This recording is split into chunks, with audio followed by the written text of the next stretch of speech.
Hi, my name is Doyin. Welcome back to my YouTube channel. I'm in the business of doing everything. So today, let's talk about my public school horror stories. And there are a lot. These are just the worst ones. Since it's beginning to look a lot like fall, I've decided to, set the ambiance with a candle. I love these things. Oh, actually smells quite nice, actually. Now we have to actually light it. It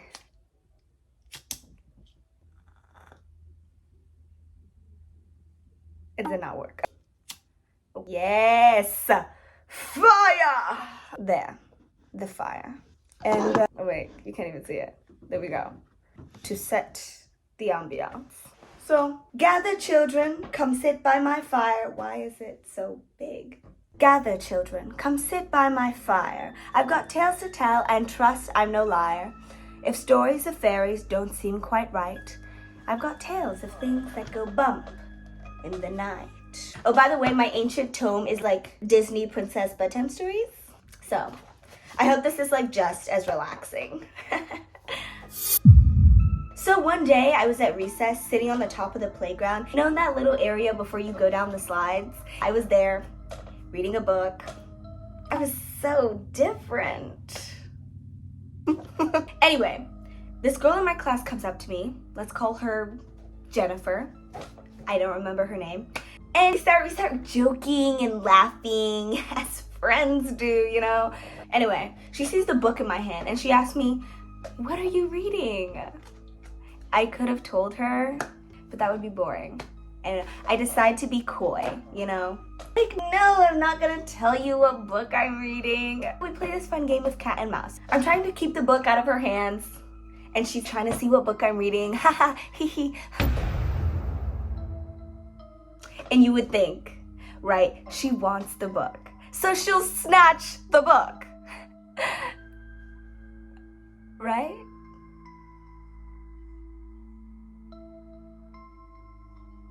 Right? Guys, this I would have much preferred. I would rather she had snatched the book out of my hand. Instead, she bit me.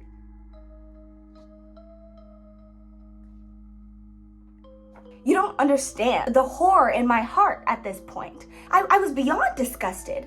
I've never been bitten before. Is that a normal experience? Oh my God. Point is, I was appalled.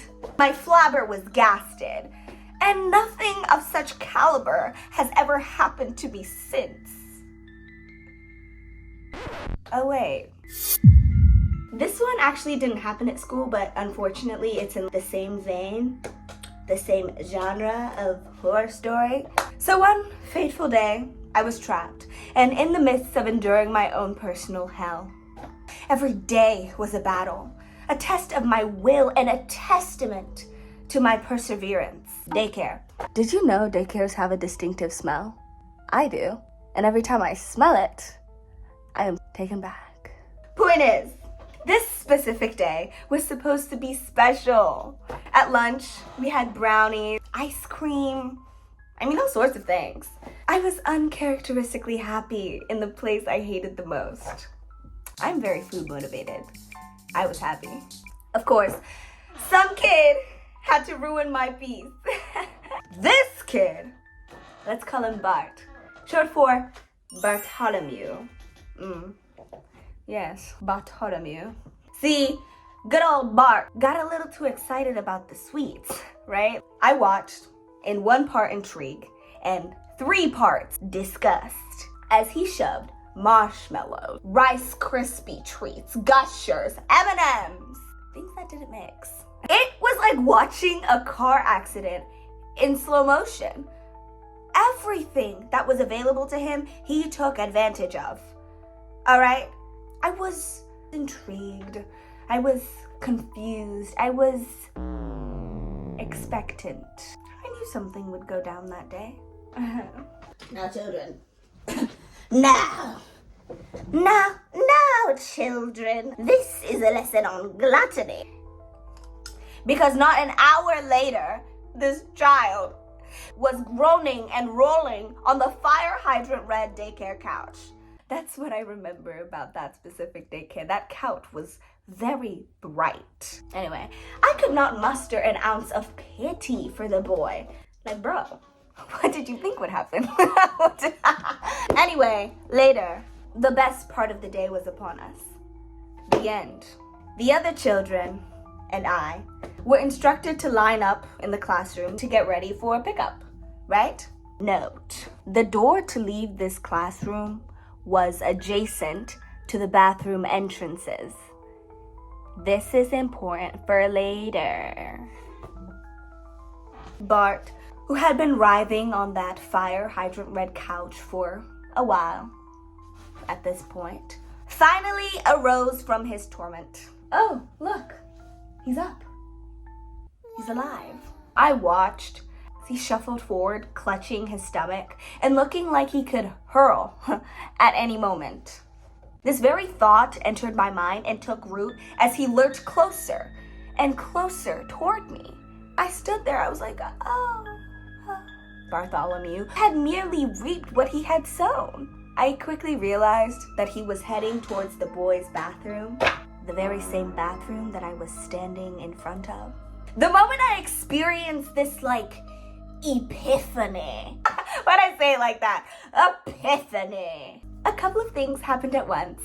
Poor Bartholomew stopped and lurched forward. My eyes widened as I watched as the rainbow torrent of marshmallows, Skittles, M&Ms, Gusher surged out. I never knew so much liquid could just appear out of a person. Oh my gosh.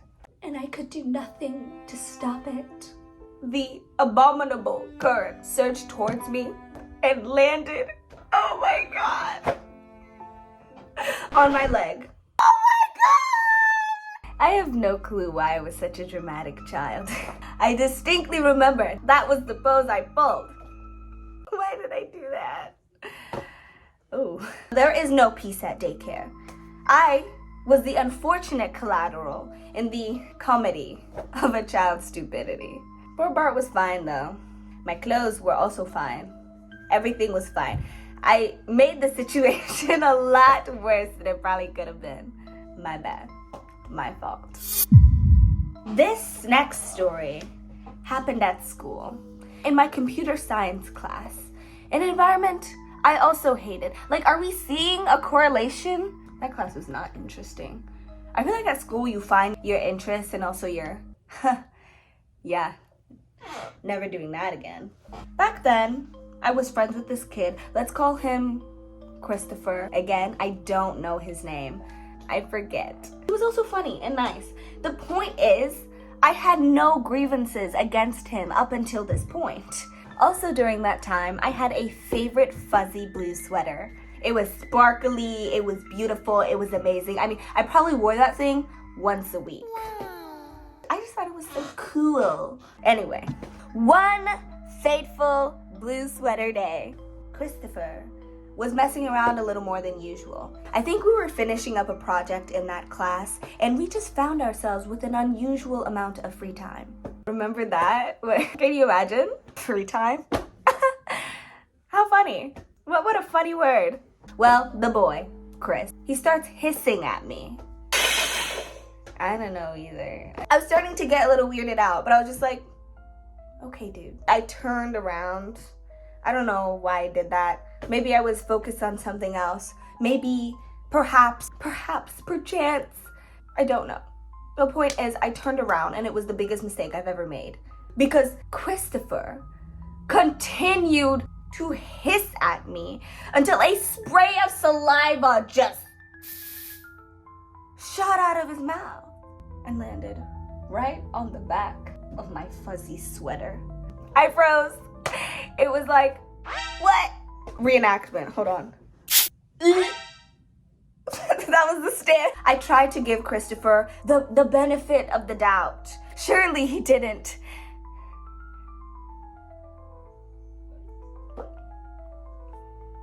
When I slowly turned around, the stench hit me like a poop-stained brick wall in the Arizona heat. I knew spit could smell so bad.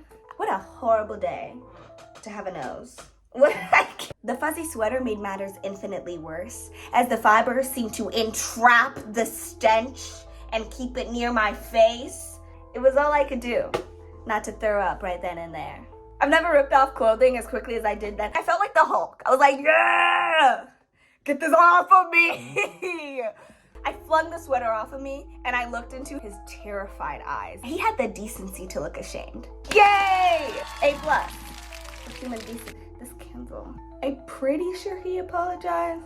Like I said, I can't even remember this guy's name. Yeah. How, do you get past that? Middle school friendships, do you get past that? I wonder. Well, anyway, it's safe to say that I quickly lost interest in that sweater. I tried to wear it, once or twice, but the trauma was too great. R.I.P. fuzzy sweater, you will be missed. After that class was over, he did not seek me out. We didn't have classes together. We never talked. And so we quickly lost touch. Was that solely because of the spit incident? Who's to say? But it was definitely a major factor. Well, the end. So yes, my children, I deceive you not. Each story is true, each calamity wrought. If my tales to you were entertaining, I have one, just one request, my friend. Your like and subscribe will mark the end. Have a wonderful day. Go out there into the world, do stuff, be okay. Well, anyway, thank you so much for watching. I hope you have a wonderful day. And the moral of the story, people have bodily fluid that you must learn to deal with. Who's never not been spit on? Who's never not been thrown up on? Who's never not been bitten?